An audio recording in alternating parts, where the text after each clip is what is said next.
Yeah. Yeah. They do. They're really, you know.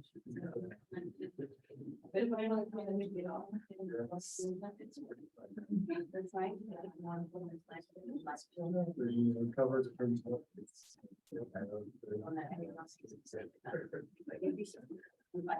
Well, I think it's a big. When the film has going, start going that way now. Okay.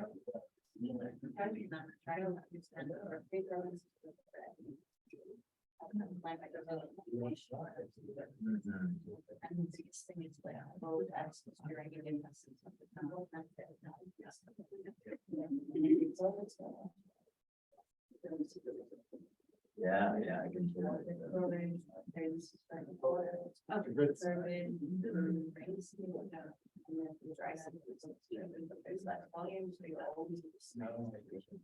Never.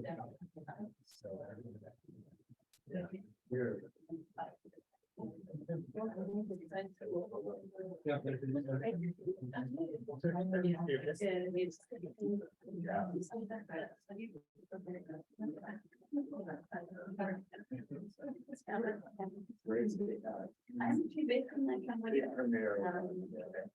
We have office around.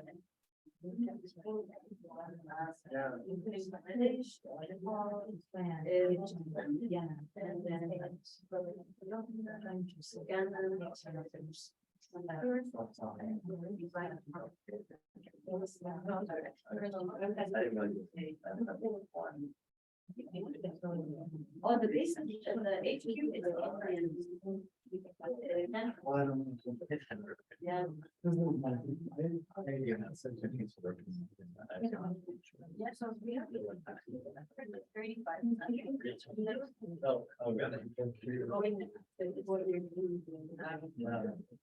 Most of our that were actually. Oh, good. Right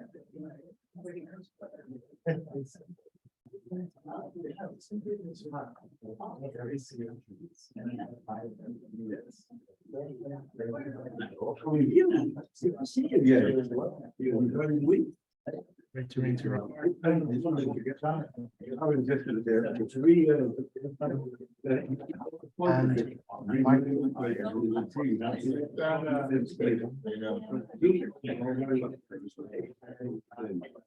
Rungi, can you hear us? I did. So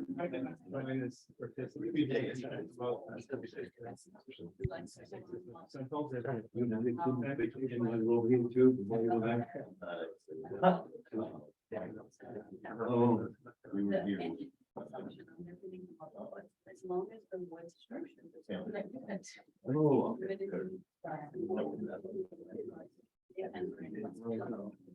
it's a long way to go. Yeah.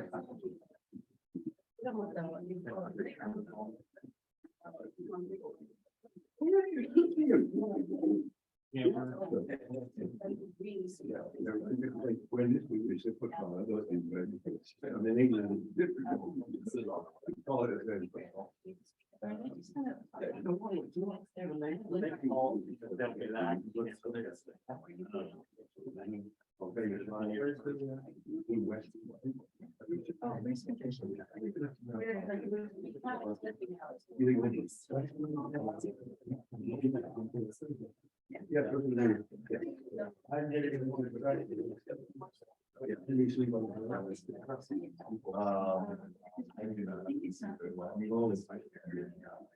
No,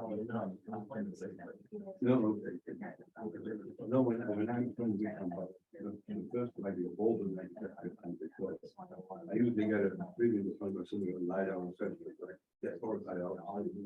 And then the next night they call us all in the morning.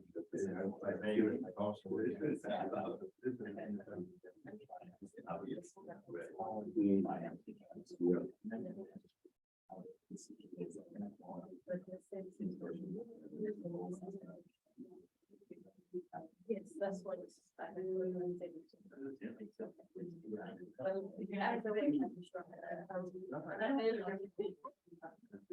I'll let you guys. Do two others, in the program. Oh, yeah. There were five. Good. Yeah. And that's good to share. Somebody bring that to us next. This is it, okay. Okay. Yeah, I skimmed through. So I hope it works. I think I got a protocol.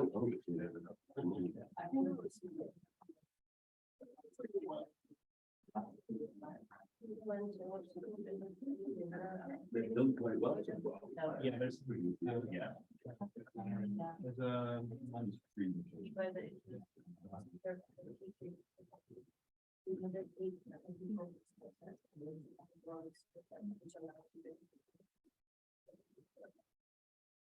You should check it out.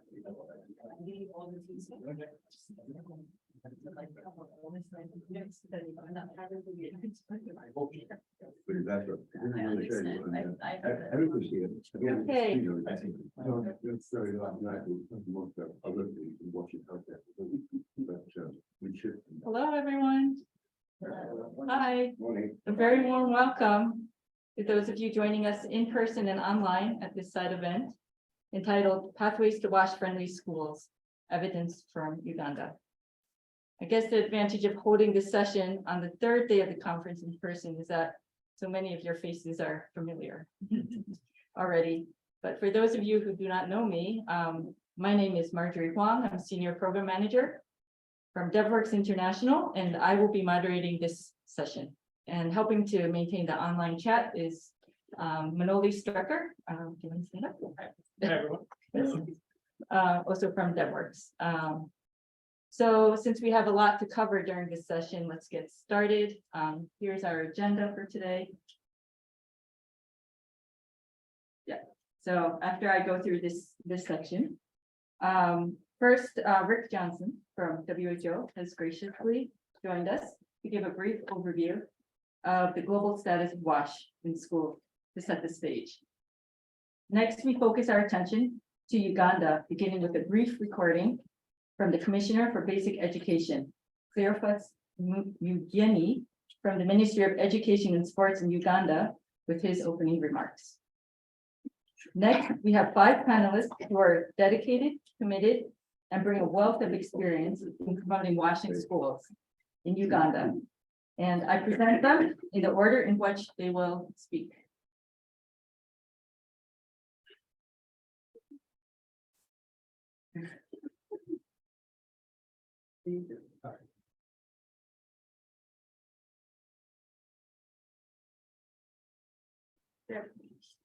Okay, the first presenter is Musa Burunji.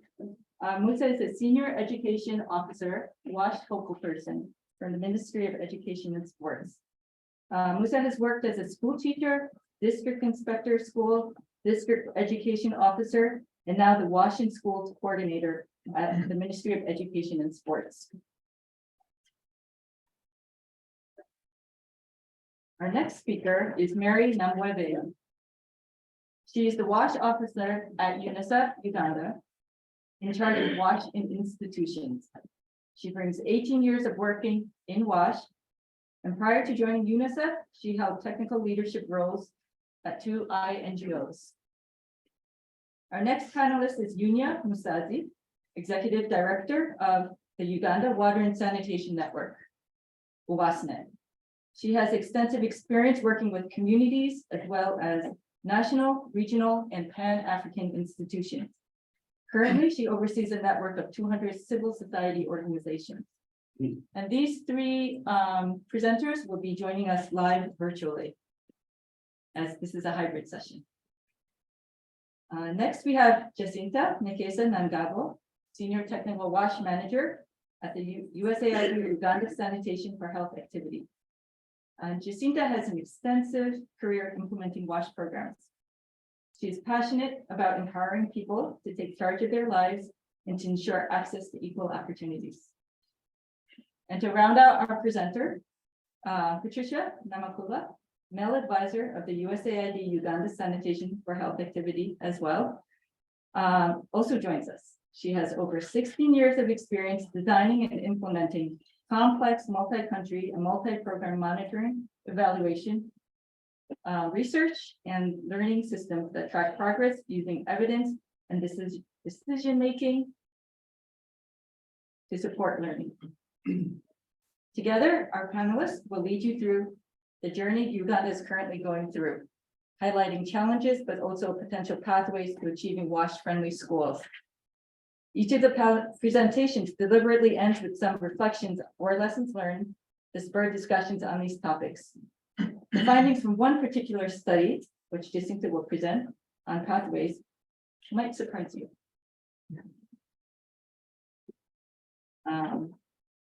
So while we use Uganda as a case study, we want to know what resonates from your experience with other parts of the world. At the end of each brief presentation, we give you, the participants, a chance to ask any questions for clarification or in general.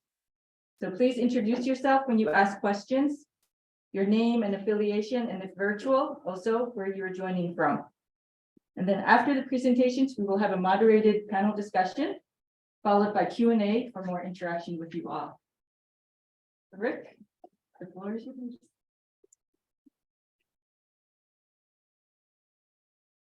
Great. Good morning, everyone. It's so nice to be here. Thank you very much for the invitation to say a few words about the status of Washington schools.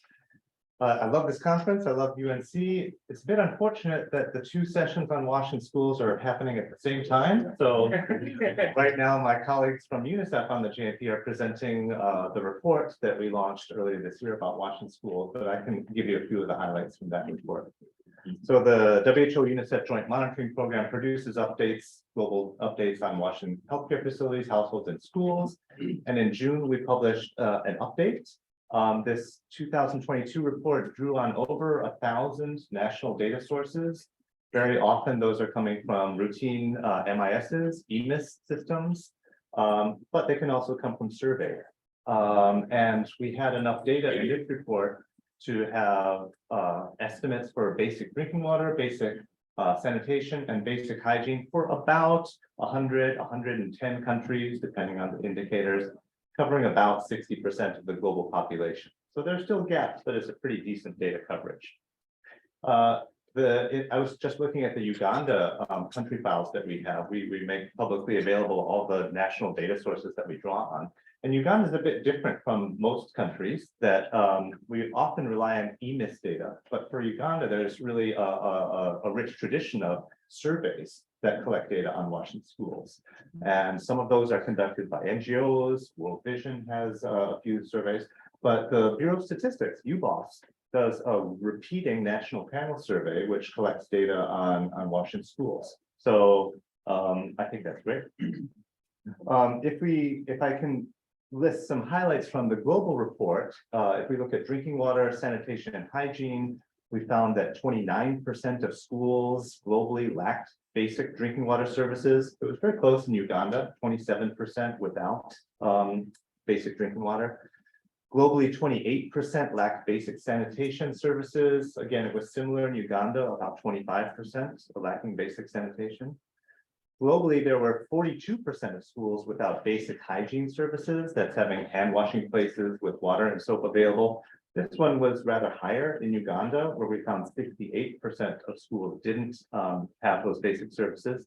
And in Uganda, as in many countries, there are often hand washing facilities available, but soap isn't necessarily there. So the most recent national panel survey that we had found 53% of schools had hand washing facilities with water, but only about a quarter of them had soap available. So that's the type of data source that we draw on. Because we have a fairly rich database for schools, we're able to make trend analysis as well. And to say at the global level that the world is not on track to reach 100% coverage by 2030. In fact, to reach that level, the progress in sanitation would need to be 3 times as fast as it has been historically. Basic hygiene would need to be 5 times as fast, and basic water would have to be 14 times as fast. So there is progress, but it's slow, and it's not at the scale that you would need in order to reach universal access by 2030. Our schools report this year was what we call a data update. It's a little bit of a lighter report, so we didn't go into a lot of details about additional indicators beyond the basic services. The basic services are very basic, and we know that there are lots of important factors that we don't collect at the global level. But we did want to have two special thematic focuses to this report, and those were on pandemic preparedness and disability inclusive WASH. Of course, over the past couple of years, schools have been a particular focus for pandemic readiness and what does it mean to be a safe environment for students and for teachers? How can schools prepare to open and be safe? And we found that many countries don't have a lot of the monitoring in place to say if infection prevention and control measures, solid waste management, environmental cleaning, if those types of services are available or not in schools. The few examples we did find suggested that there were some issues. But we did find more data, still not lots of data, but more data about disability inclusive WASH. And there we found really some stark problems, some real gaps between schools that have some kind of toilet facility or maybe improved toilets, and then schools that have toilets that are accessible to students or to staff with wheelchairs or other types of disabilities. And this applies, in middle and high income countries as well as in low income countries. But I think continuing to shine a light on, inclusive WASH services for all in the school context would really be informative going forward. And I hope that data systems can expand to, consider the experiences of all types of students for WASH services as well as broader education services. So with that, I am really looking forward to hearing the specific experiences from Uganda, and this looks like a great session. And thanks so much for the invitation to Thank you. participate. Yeah, thank you. So even though you're in this session and not that session, you just got the 5-minute overview of what that session is. Okay, yeah, so thank you for setting the stage for us. And next we have recording from the Commissioner for Basic Education to give some brief remarks.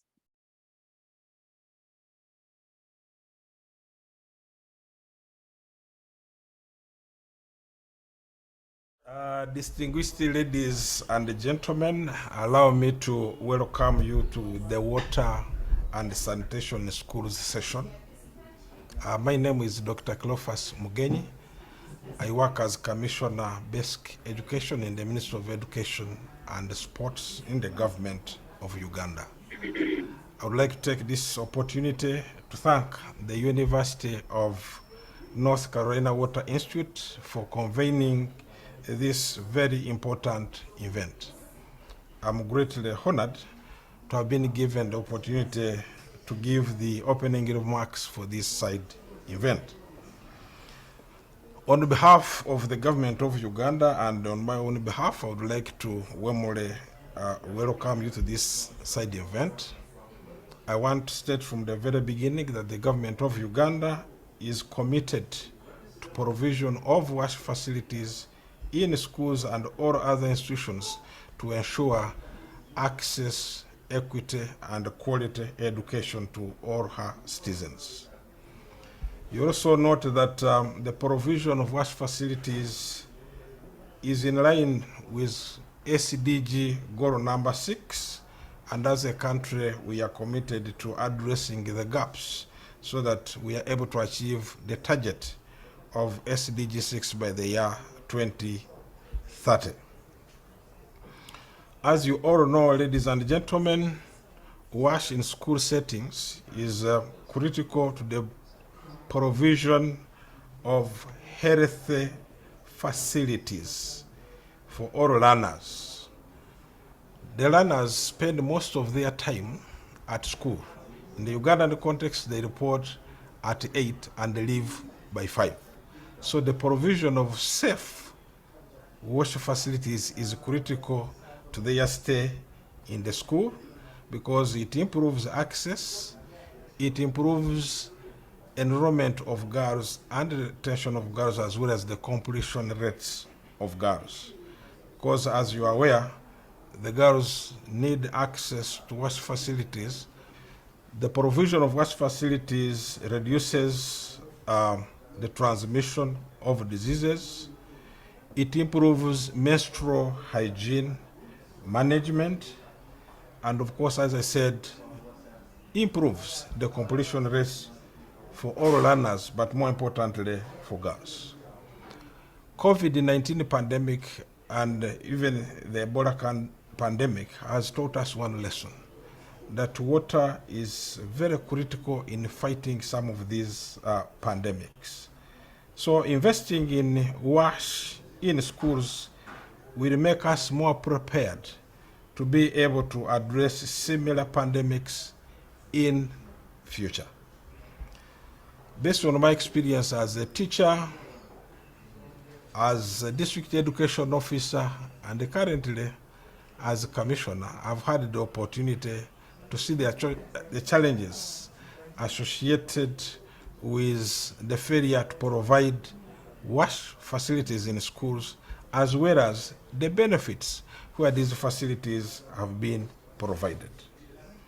During this event, you will hear from a number of panelists who are at the forefront of supporting the Ministry of Education and Sports throughout various strategies, interventions in order to provide WASH in schools. The panelists will include Ministry of Education and Sports, UNICEF, USANET, USAID, Uganda Sanitation for Healthy Activity, among others. I want to call upon all the participants to actively participate in the discussions so that they are able to ask questions, make observations, seek clarifications, and also share your own experience so that we are able to learn from you the best of experiences that possibly we can adopt in our own country. Let us collectively come together to appreciate the importance of WASH in schools, and more importantly, its sustainability as we continue to improve the provision of education services to all citizens on this planet. Thank you for your kind attention. Great. Thank you for that opening remarks. And he laid out a lot of issues which will come up as you'll hear during the presentations. So without further ado, who's that online? We'll go to the first presentation.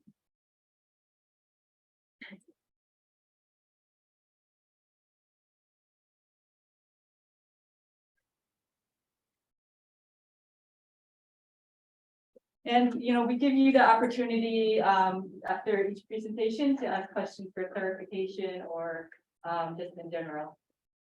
Please do. Musa? Please go ahead if you're there.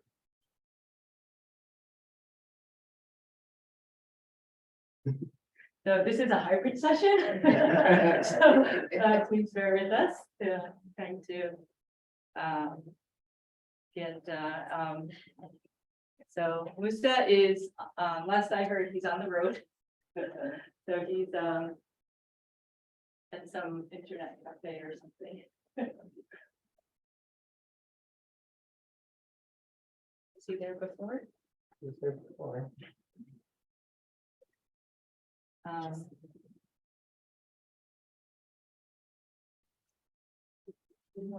That's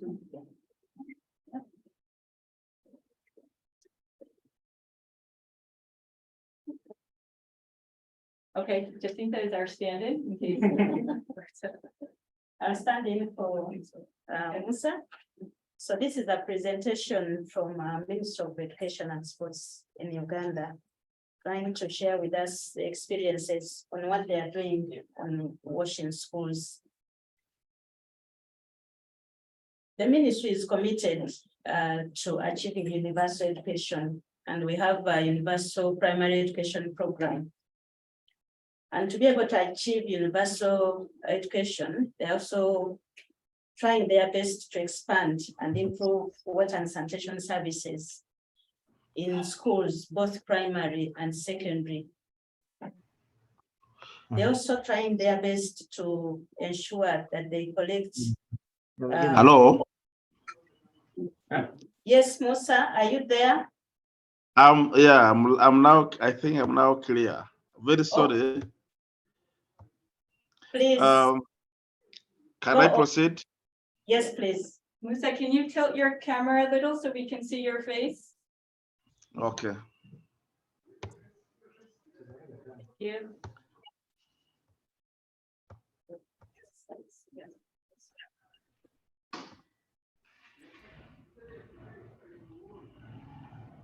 Musa, would you like me to go back to the start or can you continue from here? Am I clear now? We just see the top of your head.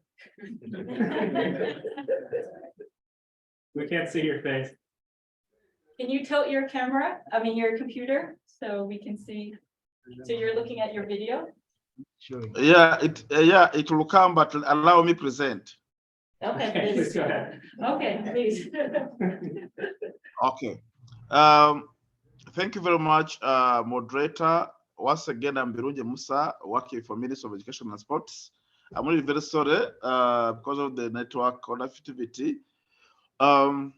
Ministry of Education and Sports is committed to achieving the universal primary education by expanding and improving safe water supply, sanitation, and hygiene infrastructures to our primary schools and secondary schools.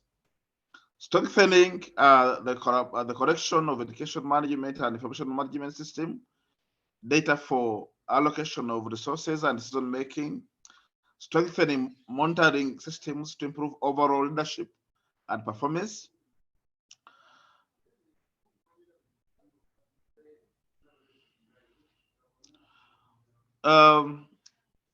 Status of our washing schools in Uganda. We look at drinking water facility within premises at school. In the primary subsector, we are 58%, and in the secondary sector, they are 73%. Separate latrine facilities for girls and boys in primary stands at 79%, while in secondary it is at 88%. In terms of meeting national standards to pupil and stance ratio, right now stands at 22% in the primary subsector and 40% for secondary schools.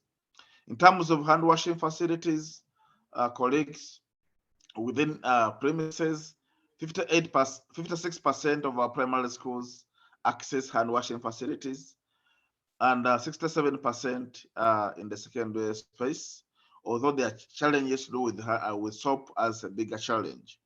Menstrual hygiene management system within premises stands as 42% for primary schools and 50% in the secondary subsector.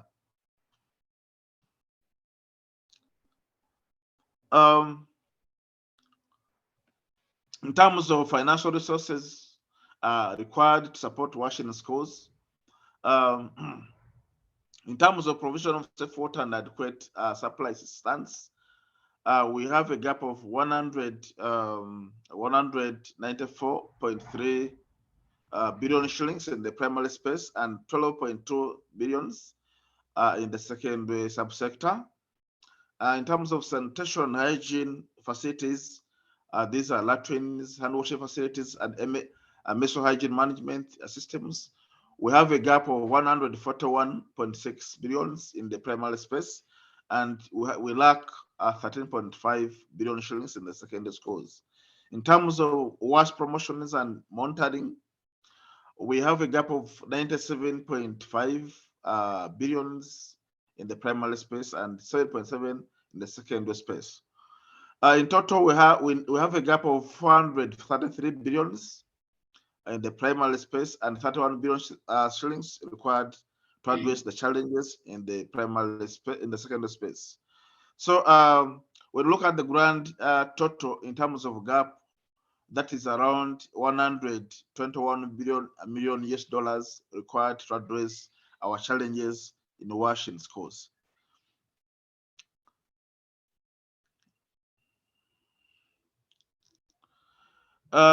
We look at the current funding in Uganda.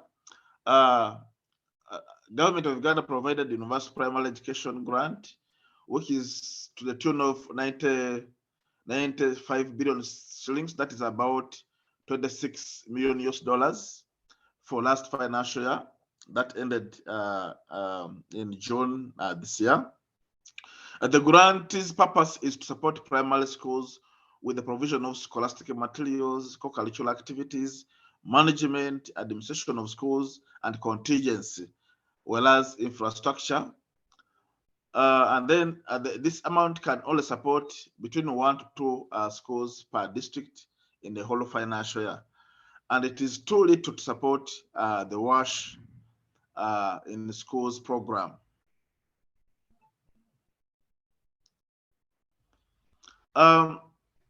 As the ministry, we have adopted the 3-star model to promote WASH in schools, and its rationale is to use a simple, scalable, and sustainable appropriate ways for promoting WASH facilities and practices to meet WASH in schools goals. We've tried to roll out to several regions, beginning with the Lango, Busoga, Karamoja, Central Region, including our main capital, Kampala Capital City Authority, disseminating this model.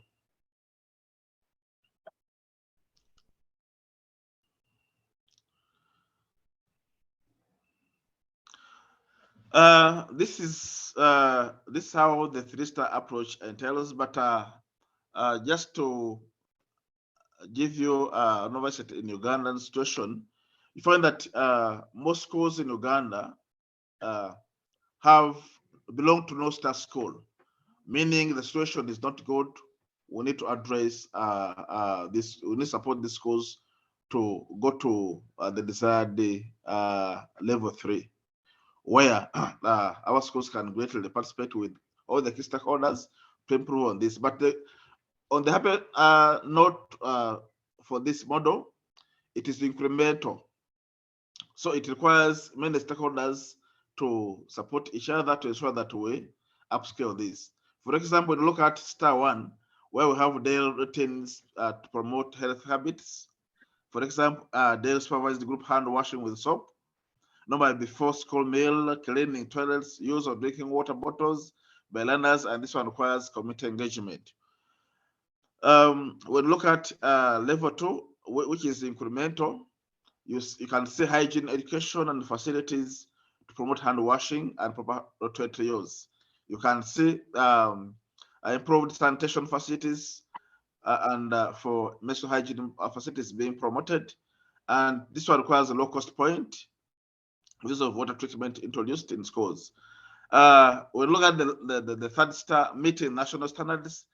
School facilities and systems upgraded to meet the national standards.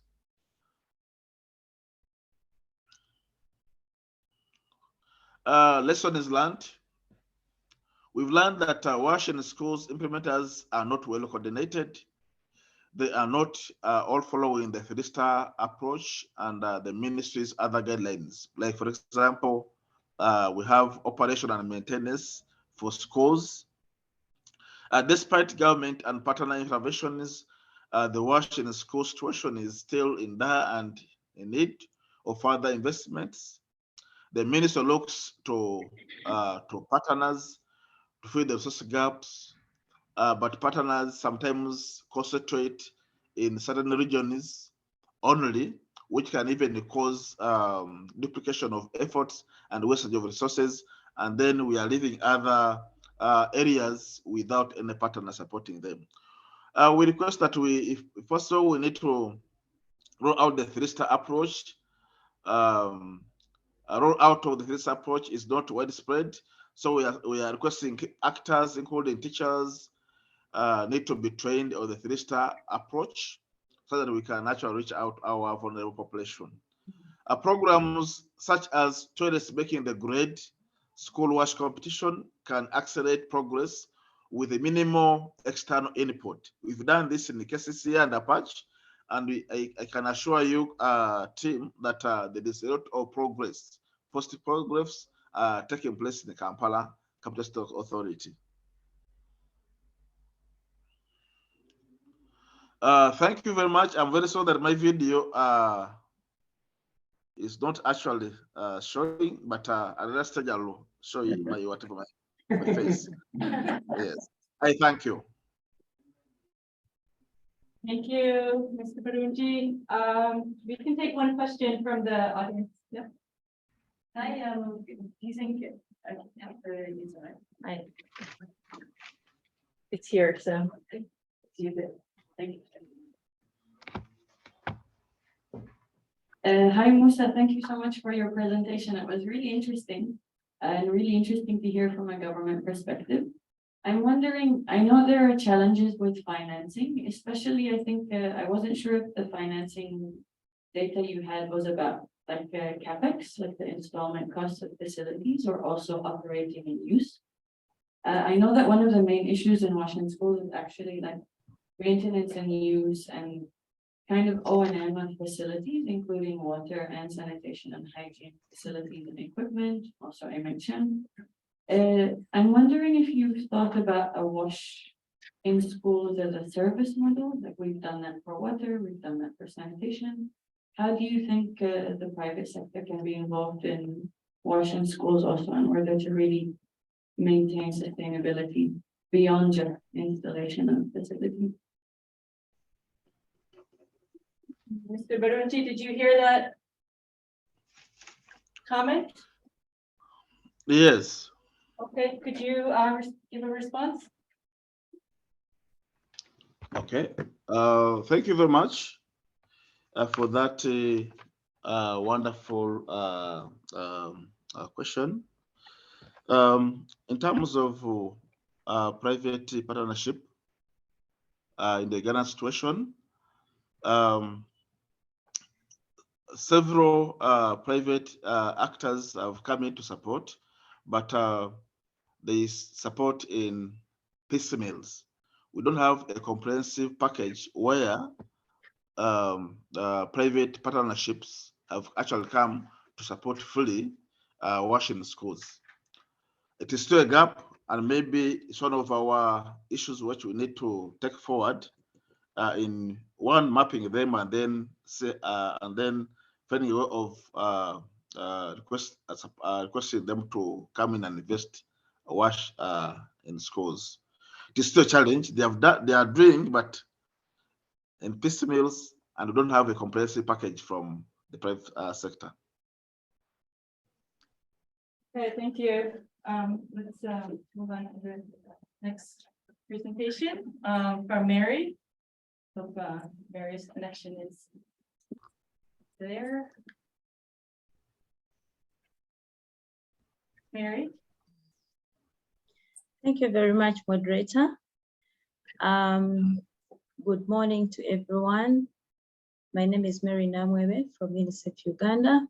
I'm going to share our experience on washing schools.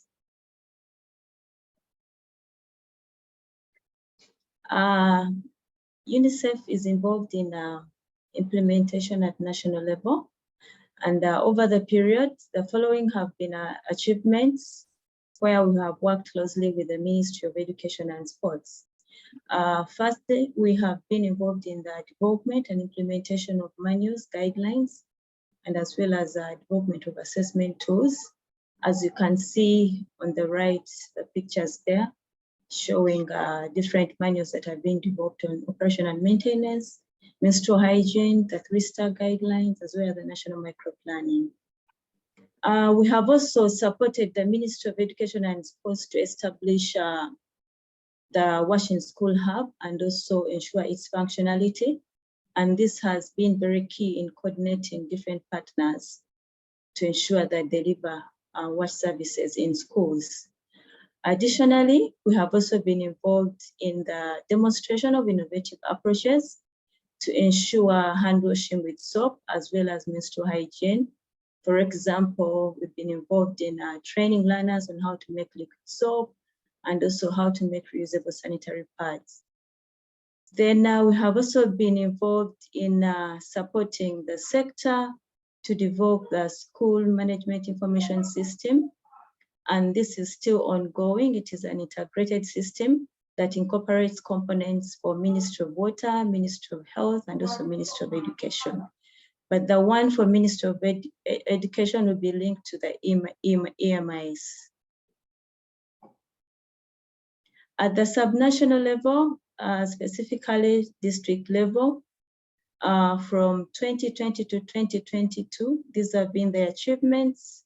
We have been able to support over 187 schools across 24 districts with institutional wash infrastructure that is child-friendly and also docent-friendly.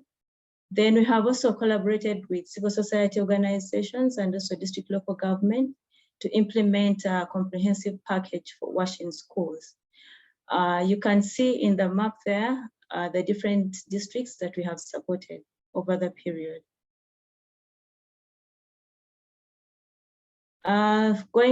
Continued at the subnational level, still we have been involved in strengthening capacity of school management committees and also school health clubs, as well as the Parent Teachers Association, equipping them with knowledge and skills and also maintenance of constructed facilities. And this was all geared towards ensuring sustainability of the infrastructure as well as the hygiene practices. Then there has also been a strong linkage between the schools and the community through the extension of water to the communities. Like you see there, we have an elevated tank. One tank is dedicated to the school and another one is dedicated to the community. And the tap is extended to the nearby community to ensure that there is a harmony, collaboration in terms of maintaining of the facility.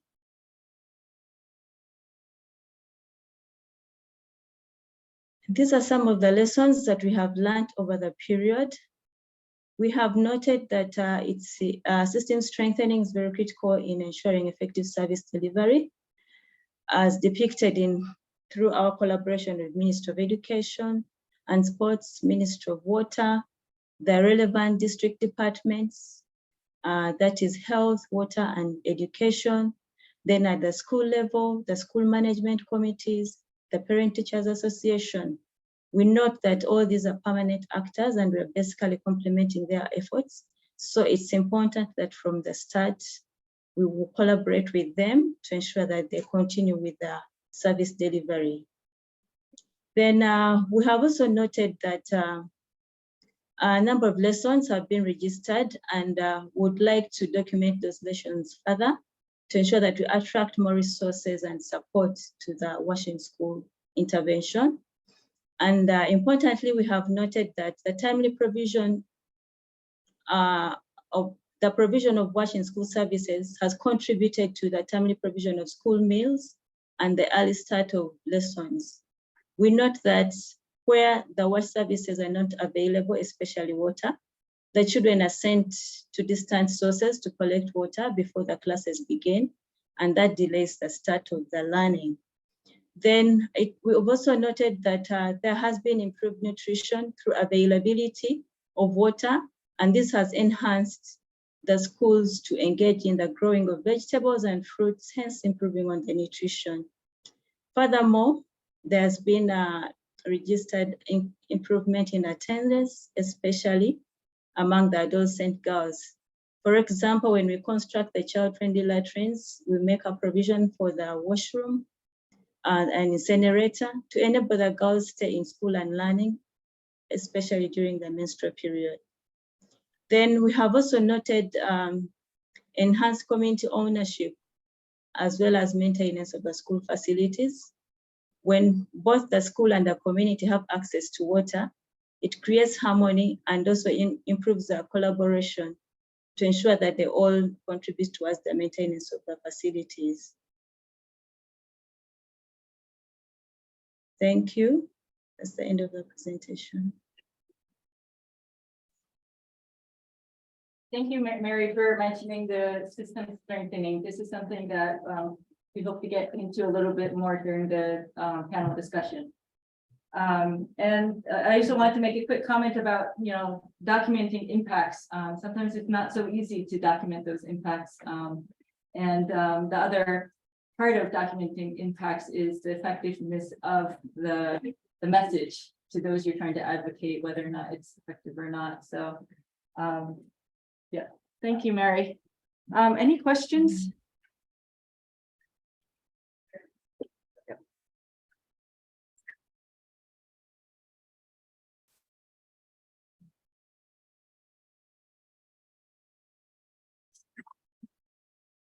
Hi, Mary. Thank you so much for the presentation. My name is Chris Prattis. I'm from the Water Trust and we work in Chiringungo, so it's been wonderful to see your work there. I just got a question regarding operations and maintenance again. I think, the pit latrine emptying has been a huge problem in Western Uganda in particular, where we work, where we've had real concerns about the sustainability of investment in sanitation, where many end up filled just a few years later and then kind of abandoned. So I would just love to hear your thoughts on that, sort of what's changing, what you see as promising in those areas. Thank you.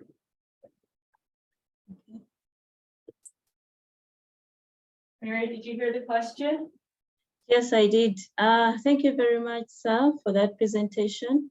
Actually, fecal sludge management in the schools is still a critical challenge. However, interventions are ongoing to ensure that that problem is addressed. Ministry of Water is planning to make investments in fecal sludge treatment plants in different regions. And at the school level, we're also trying to mobilize the schools to be in position to dedicate some funds towards operation and maintenance. Because we know once the systems are put in place, they'll have to pay for those services. Additionally, together with Ministry of Water, we have been involved in an innovation of coming up with a border that has got a pump that can help in emptying the pit latrine. So we are planning to start the pilot of that intervention in 3 regions. And we are hoping that once successful, it will be scaled up in different areas. Over. Thank you. Thanks very much. Our next presenter is Yunya Musazi from UASNet. Thank you, Mary.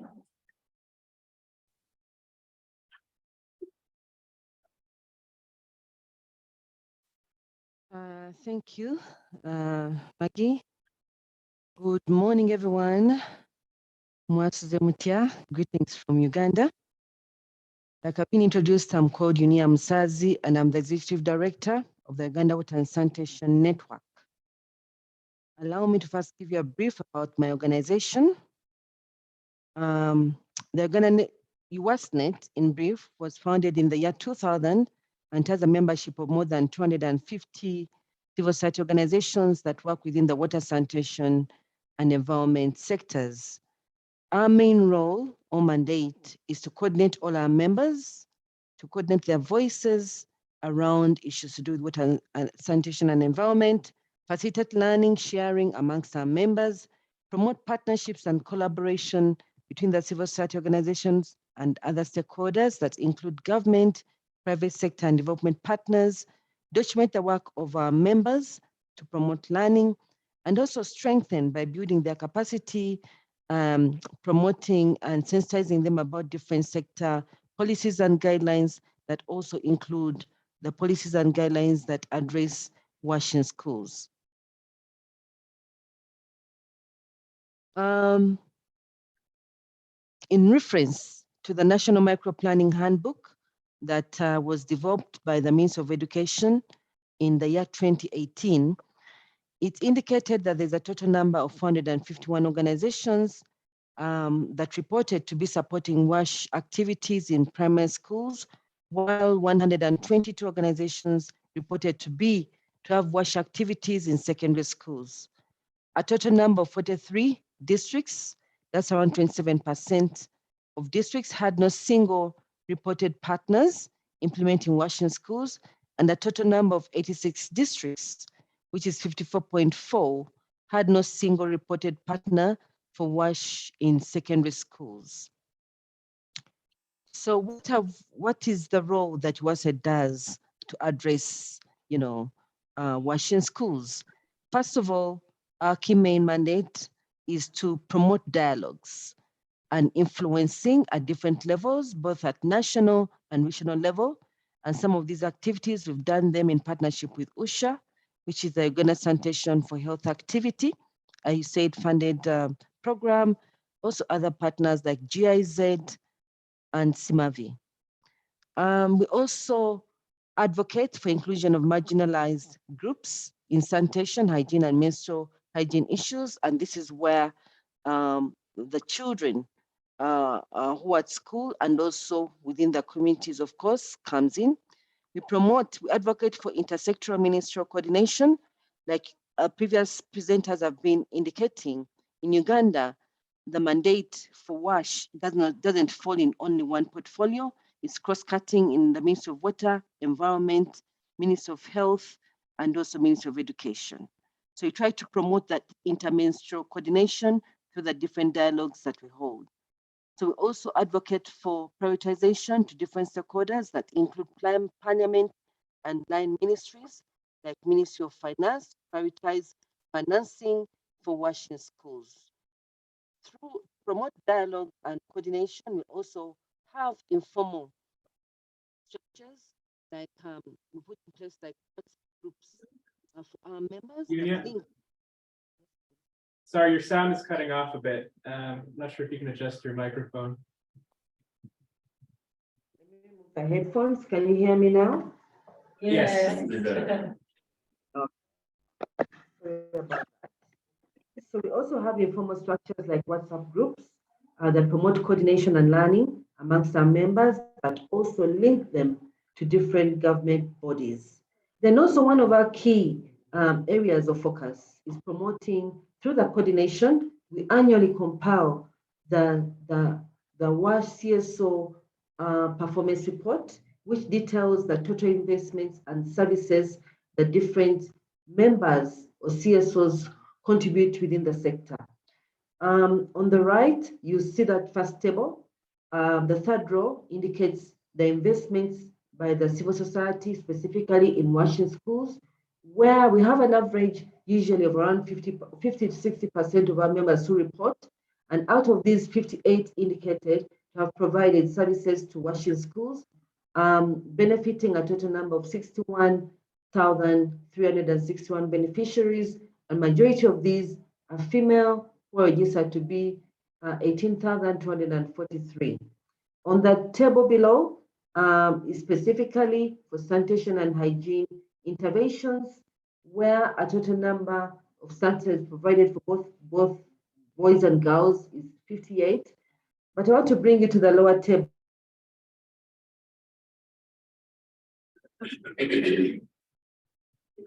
Yeah, Yunia, are you still there? Your screen is frozen.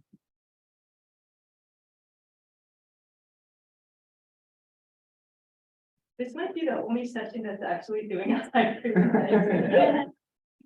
I've been to many sessions. Yeah. All right. Hopefully she's Many getting more back. slides, were there? Yeah. I think. Likely an internet issue, I think. Yeah. Just one slide. Yeah, well, I'd like to go. Yeah, showing the dialogue that we had recently organized by USNet and partners. So this happened about 3 months ago, and USNet was at forefront of organizing this dialogue on washing schools, bringing together civil society, bringing together government, the district level, so that we really have a conversation on the key issues that are affecting washing schools, and we find a way forward. What is the next slide, please? Yeah, so these are just reflections on the partnerships, but there's need to step up advocacy so that there's prioritization of washing schools by the line ministries, such as Ministry of Education. Also says that government has offered a conducive environment for the CSOs to operate and fill in the investment gaps. And that data collected shows that most CSOs do not provide a complete package. Most CSOs, when they go out there to do washing schools, they're doing piecemeals. Either you're providing water or you're doing some sanitation and hygiene, and yet we should be providing a holistic package of water and sanitation in schools. And then lastly, that there's need to enhance coordination to be able to deliver on washing schools and promote equitable access to services. Yeah, thank you so much. That's Apologies, I fell off. my connection, I got disconnected. Thank you so much. Awesome. I was able to stand in for you. The present. Thank you, Jacinta. Thank you. Yes, thank you. You know, there's one word that always kind of comes out for me in these presentations, not stated in the presentation, but mentioned is this issue of piecemeal, of collaboration and coordination. But anyway, we can take one question from the audience for Yunya. There's one.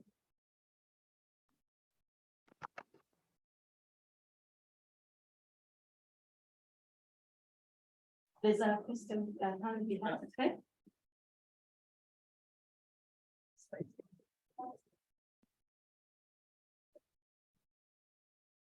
Wonderful. Thank you so much for your presentation. It was really interesting. I would just love to hear more about sort of these coordination and dialogues that you posted. I come from the WASH sector in healthcare facilities, and so I'd love to hear what we might be able to learn from your experience in Washington schools and bring that into Washington.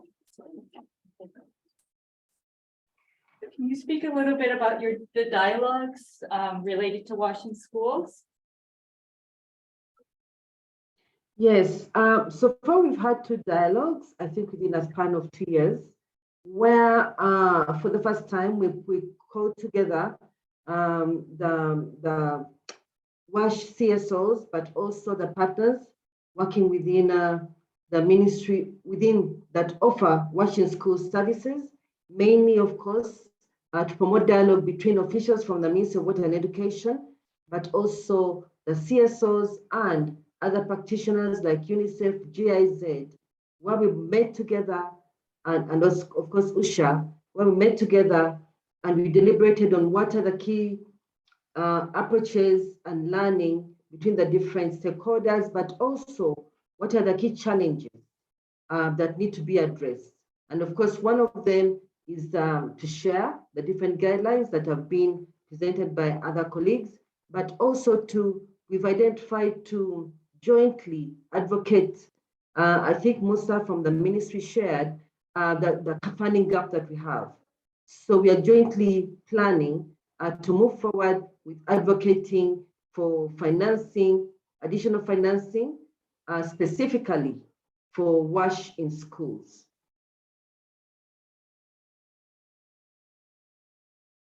Okay, thank you. Thanks so much. Our next presenter is Jacinta, and she's in person.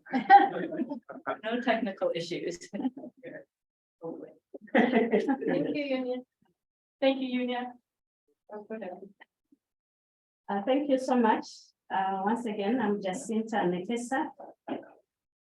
And I'm going to share with you our experiences in Washington schools from the Uganda Sanitation for Health Activity, a program that is funded by USAID.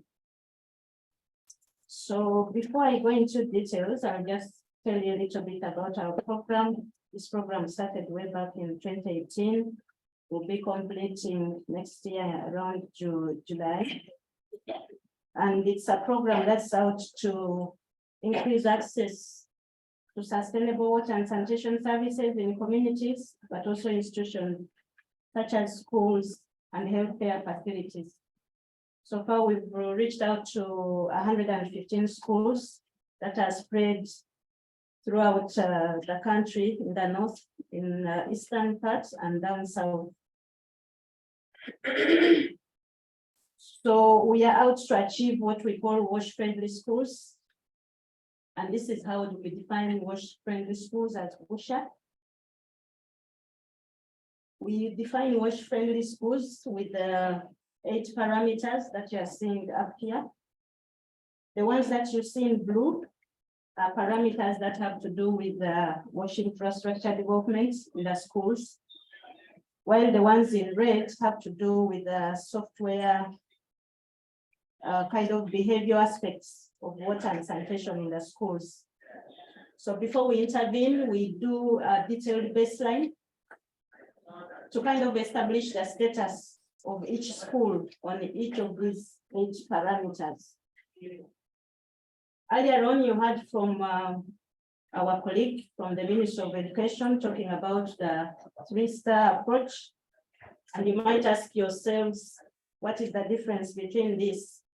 Whatever we are doing as the USHA, we are actually contributing to the achievement of the 3-star schools. If we did measurements and our schools were able to achieve all of these 8 indicators, that would be equivalent to what the ministry calls a 3-star school. If we did assessments and the school is at intermediate level, scoring between 5 and 7 points, that school would be equivalent to what we call a 2-star school.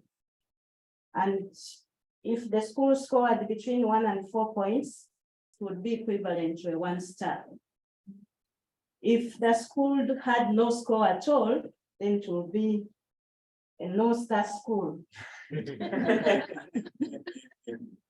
So what do we do as USHA to be able to achieve WASH-friendly schools?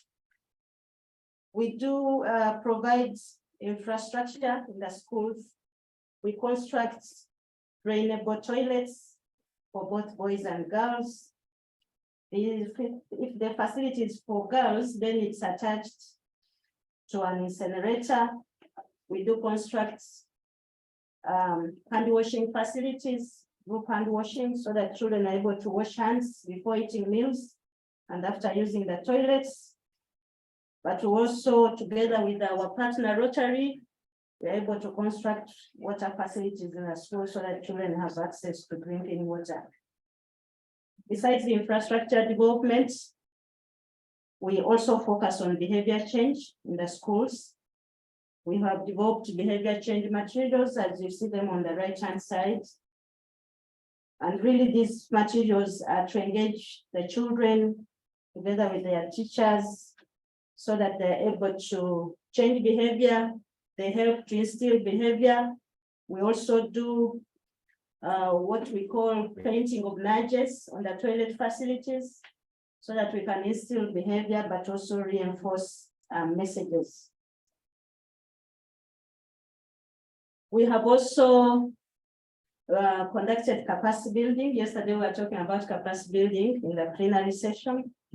So we do conduct capacity building at the different levels, particularly targeting the district officials, our implementing partners, the children themselves, so that we train them on how to make reusable pads. That's on menstrual hygiene, but also for them to be able to use facilities such as this, the incinerators and the bathrooms, particularly facilities for girls. But also we train them on how to make a soap. But besides just the training on how to make reusable pads, we ensure that they have information, adequate information, how to keep clean, how to manage pain, how to demystify certain myths that they have around menstrual hygiene. For example, you can construct an incinerator and they are saying you can't use, I can't throw my pad in the incinerator because culturally you are not allowed to burn your blood, something like that. We also focus on operation and maintenance. We've developed guidelines which are aligned to the national guideline on operation and maintenance, but this is really looking at the type of facilities we are providing. There was a question from one of the participants around fecal sludge. So this is also something that we focus on, trying to help the schools to understand when will this facility fill up, how much sludge will they have in there, how much will it cost to do the emptying, where will they get the services, and if they are to raise this money from the school itself, how much will each child contribute? So that is something that we have also tried to address. Of course, it's work in progress. May not be working 100%, but that is something we try to do. So what are we learning from this process? Vandalism is a critical issue. This is really cutting across the entire country. Vandalism of facilities. As you can see, this is a facility we have provided a few months down the road, especially during the pandemic, when schools were closed. you find that schools, facilities were vandalized. And then talking about operation and maintenance, schools are not just saving enough. And yet, as you saw from the presentation by the ministry, the resources from government are not adequate. So saving for operation and maintenance and ensuring that this is not recurring is really a big challenge. Then also we need to research, we've intervened on menstrual hygiene, but how much are we contributing to retention of girls, to completion rates of girls? That is something that still needs to be done. And then finally, also issues around governance, ownership of washing schools is still a challenge. So I talked about wash-friendly schools. So what we've done as a program, we're trying to understand the sustainability of wash-friendliness in schools. So we've conducted a study since last year, trying to understand what are the factors that lead to sustainability of wash-friendliness in schools. And really, we wanted to understand what extent and under what conditions school achieve and sustain wash-friendliness. So we are able to structure this assessment around 3 factors: understanding wash institutionalization, understanding issues around the infrastructure, development and availability, but also what we have termed as school-wide practices. We did this assessment in 100 schools across the regions where we work. We have done so far 3 rounds of data collection. As I told you, we start with baseline. So we conducted baseline way back in March 2019, but also around 2020. Then we conducted the first assessment on wash friendliness, sustainability of wash friendliness around March this year, and the second assessment around July this year. So what are we seeing from that assessment? This is a spider graph that is showing, when you look at those 4 factors, what we've termed as institutionalization, infrastructure, the school-wide practices, and other, and showing you the achievements of sustainability of wash friendliness over time, over the 3 rounds of assessment that we've conducted. And as you can see, these 4 dimensions at the time of baseline, this is how it looked like. But when we did the assessment, you can see that there is improvement around the 4 factors that we are looking at over time. As you can see from this spider graph, it has moved outwards, meaning that there is movement along the 4 dimensions across the 3 rounds of assessment. And as you can see, there's a lot more pronounced in terms of improvements between baseline time and the time we did the assessment at round 2 in March this year, but very little in terms of movements between round 2 and round 3, and probably because also of the time element, because the time we did the round 2 assessment and round 3, there was really very little time in terms of intervention. But here interventions had happened. We had provided a full package of wash in schools in the first phase of 52 schools. And that probably is really explaining the movement that has happened here. The other interesting thing that is coming out of the assessment is looking at this diagram. The bars that you see signify the different times when we have done assessment. So this is the first time when we did the baseline. This bar is showing the second round of assessment, and the last one here is showing the 3rd time when we did assessment. And then the colors on the bars are showing wash friendliness and its sustainability. The dark red, if you remember, even the time, the first slide when I was showing you how we we do assessment and look at wash friendliness at intermediate level, at the higher level, but also with schools with no wash friendliness at all. So this dark red is showing that at baseline, these are the schools that were not wash friendly. These are schools that were not wash friendly, but tending towards being not wash friendly. Now, when you come here, the light green and the dark green is showing at round 2, the schools that we found to be wash friendly. These ones were not wash friendly, but tending towards being wash friendly. Now, when you look at the different times when we did assessment, what is interesting about this diagram is that you find there are some schools at the time of baseline, they were not wash friendly. For example, when you look at this band, these waves, which look like bands, when you look at this, there are schools that were not wash friendly at the time of baseline. When we did assessment at round 2, they were still not wash friendly. But when we did assessments at round 3, these schools, some of them had become wash friendly.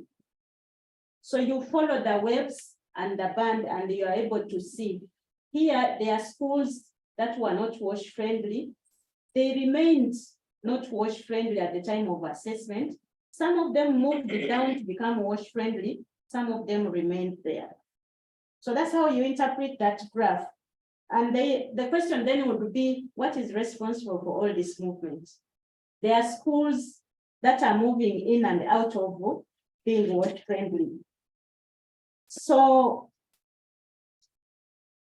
one of the things that we have looked at is that there are several factors that explain that. If you look at this table, these first 2 columns are showing what we have done as a program to be able to contribute to sustainability of wash friendliness. Either we have provided software interventions and the hardware interventions, or some of the factors that are responsible for schools moving in and out of wash friendliness have been by the school community itself.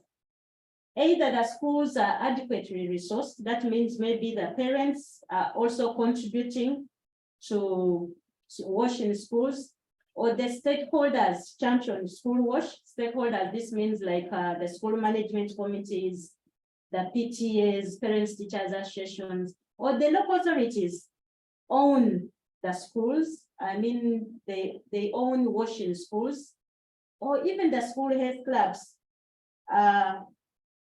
established in schools and they are playing their role. So when you look at the sections where there's a plus sign, that means in that home, that condition or that factor has been available and must be present for the school to attain wash friendliness.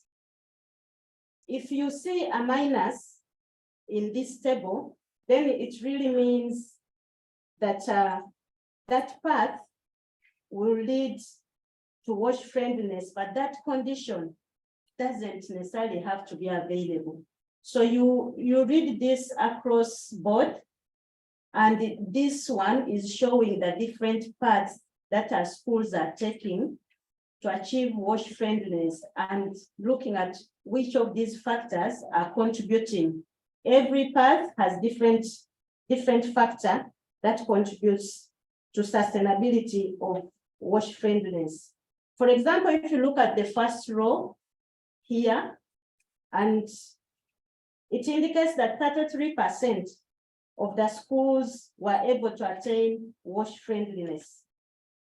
And they were able to achieve this because we promoted, we had software interventions, we had hardware interventions, rather, the school was adequately resourced, there was government ownership and the school health clubs knew their roles and responsibilities.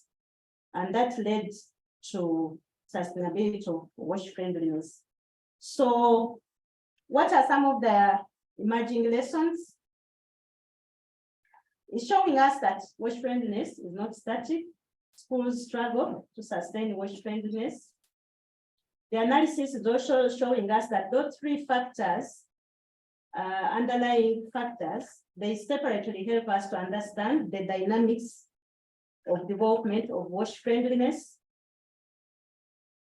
The analysis is also showing us that institutionalization and establishing school-wide practices, achievements that are more likely to last, and that the schools require a combination of well-structured and adaptive software interventions to attain and maintain wash friendliness.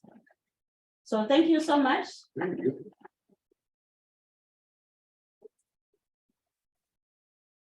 Thank you. One question for Jacinta. I mean, you know, we have 15 minutes left in this session, so we can combine it, but if you have you know, a specific question for Jacinta, please ask it. I think we'll go briefly to our moderated panel discussion. Jacinta, Patricia, can you come up? And can we get the three panelists also on the screen? And we will put a panel discussion and then open it up to all of you to ask some questions. Okay, are they on? Like, They should still be here, yeah. okay. Can we bring them up? Yeah, great. Okay, great.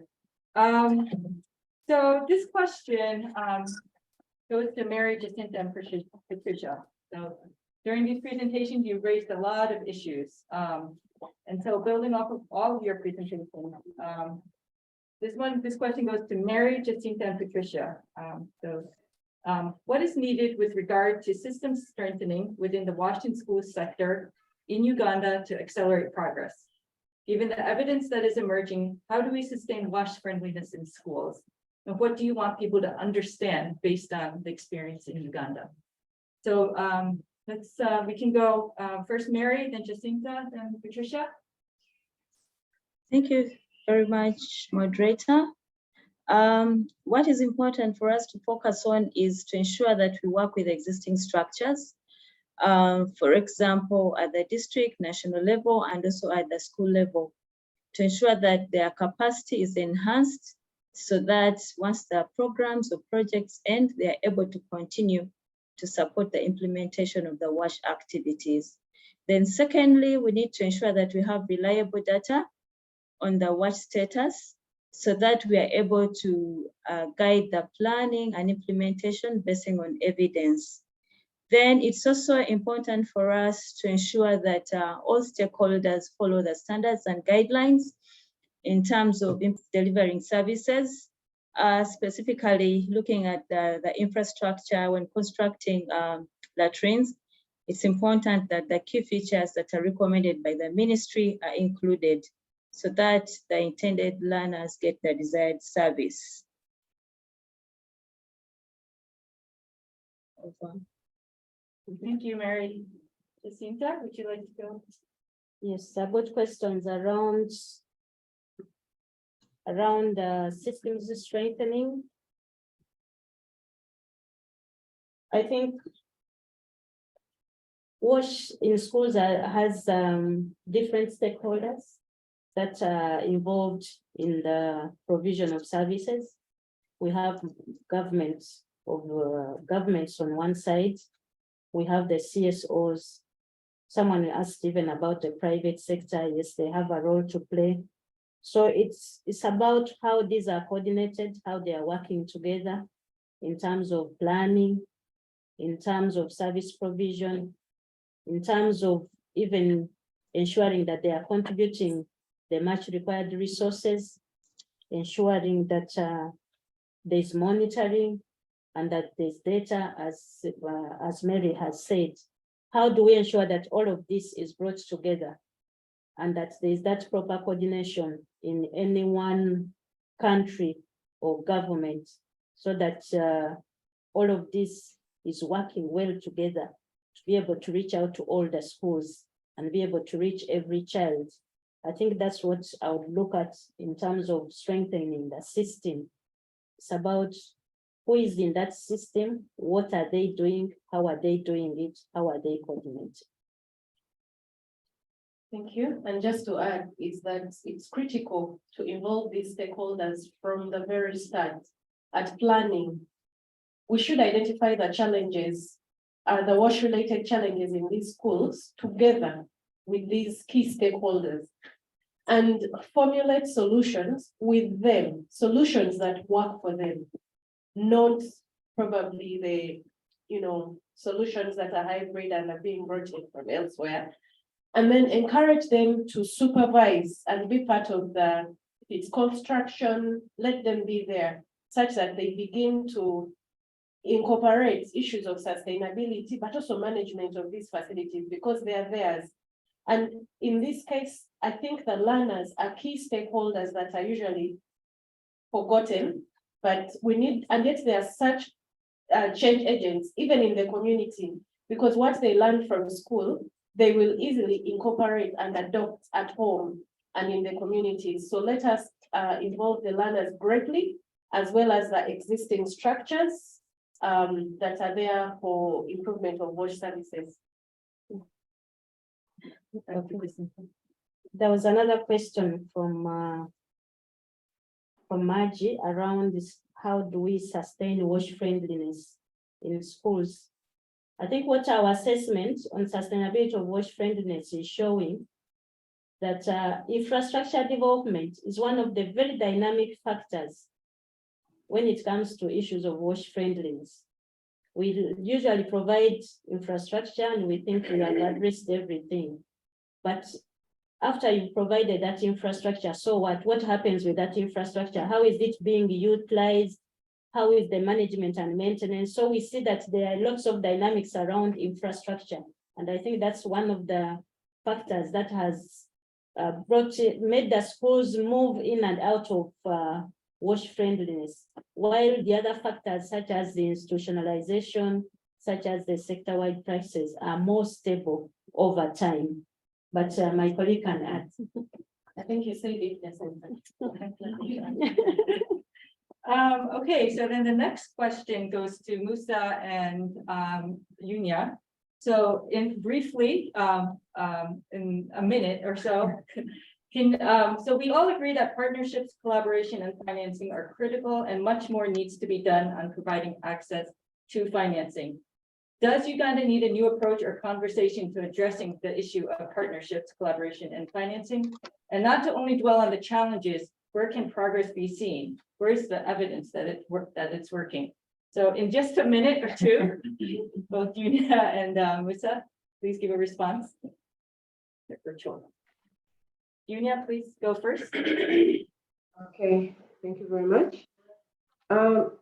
I think what we need to do is to really step up. This is my responses in relation to what the previous panelists have given, is to step up our advocacy around system strengthening by adopting what really system strengthening is all about. Within the Ugandan context, we have the lower demarcations of, say, district level, so that if a partner, if a stakeholder goes in to provide WASH services in a district, your aim is, and you're serving a community, okay, you can go down to sub-county or parish level.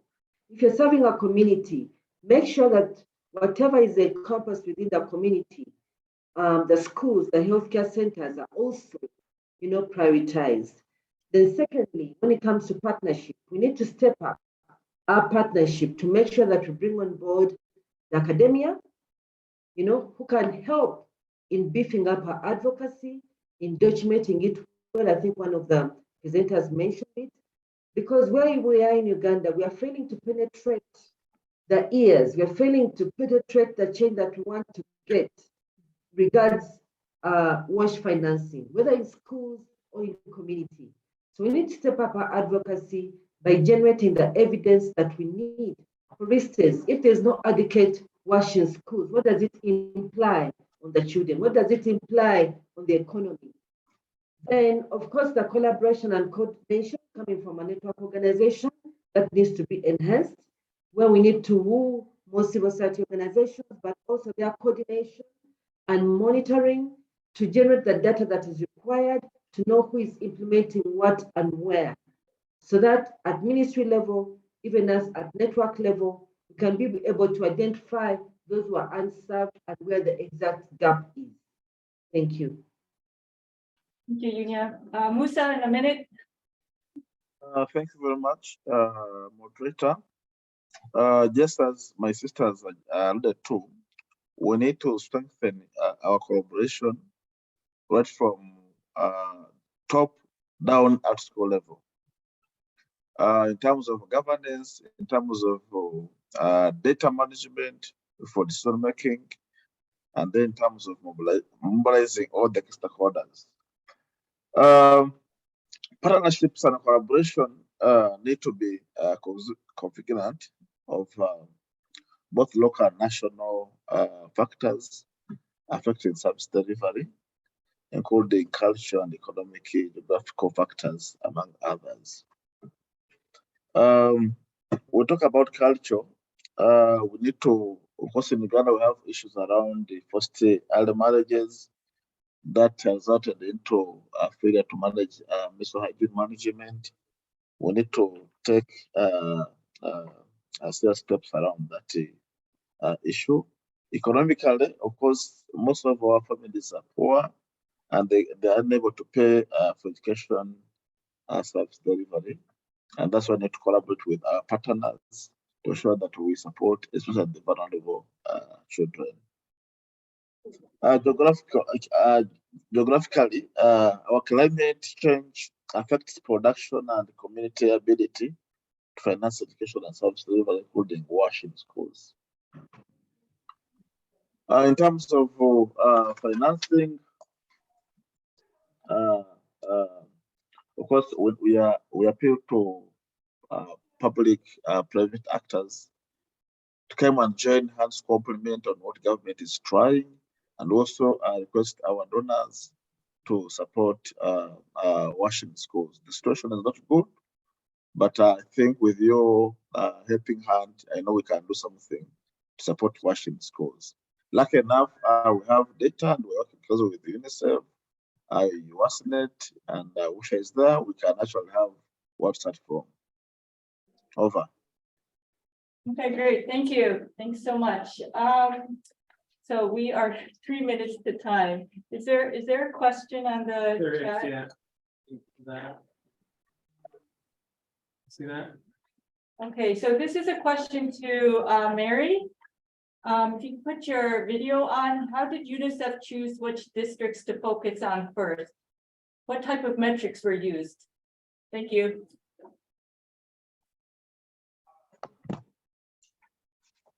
Sorry, it seems there's something wrong with the video. However, from the question, well, the way we decide the districts that we focus on, we look at the indicators in terms of health, education, and water. And all this information is generated from the different reports that are published nationally. For example, the sector performance report from Ministry of Water, from Ministry of Health and Education, the demographic health survey. Then we also prioritize districts that are hosting refugees. So as you see from the map, of course, all the districts from the different regions have been targeted. That is in West Nile, Western Uganda, have been targeted because that's one of the criteria that we focus on. Then we also have districts that are highly deprived. For example, Karamoja, as we all know, it's one of the most remote regions in the area. So it is also targeted. Over to you, moderator. Thank you. Thanks so much. So we're 1 minute out, until the end of the session. Since we are here in person, we can continue our conversations in the hallways. I think we'll try to end on time today, or should we have some questions from the audience? Any questions from the audience or? Okay, well, yeah. Yeah, okay, all right. Thank you. Thanks so much. Thanks for joining us today. And I hope you got something, and thank you for the panelists for the rich discussion. And yes, let's continue this conversation. Yeah.